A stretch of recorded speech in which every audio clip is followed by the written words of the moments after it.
తిరిగి యుద్ధం ప్రారంభమయ్యింది. గగన మార్గాన వికట హట్టహాసం చేశాడు ఇంద్రజిత్తుడు.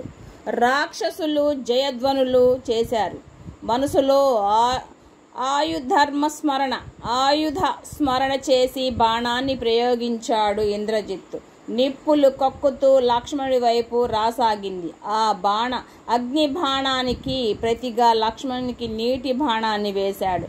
కుండతో కుమ్మరిస్తున్నట్లు వెళ్ళి ఇంద్రజిత్తు బాణాన్ని తాకి మధ్యలోనే నిలువరించింది. దానితో ఇంద్రజిత్తు మహాకాల సర్పం వంటి బాణాన్ని వేశాడు.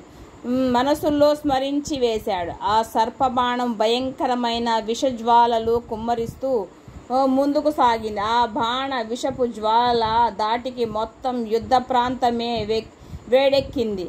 వచ్చి లక్ష్మణుని తాకింది. నాగపాశ బంధంతో కట్టి వేసింది. లక్ష్మణుడు మూర్ఛపోయాడు. ఇంద్రజిత్తు విజయశంఖం పూరించాడు. రాక్షసులు జయధ్వనులు చేశారు. శ్రీరాముడు ఆఘమేఘాల మీద లక్ష్మణుని వద్దకెళ్ళాడు. అతడి స్థితి చూసి దుఃఖించాడు. శ్రీరామ చింతించకు. లక్ష్మణుడికి ముఖంలో కాంతి తగ్గలేదు. కేవలం మూర్ఛ మాత్రమే. ఈ నాగపాశబంధం వీడాలంటే సంజీవని పర్వతం పైనున్న విశల్యకరణి సంజీవకరణి కావాలి. వాటిని తెచ్చి శక్తిశాలి హనుమంతుడొక్కడే చెప్పాడు సుషేణుడు. శ్రీరాముని ఆదేశంతో హనుమ గాలిని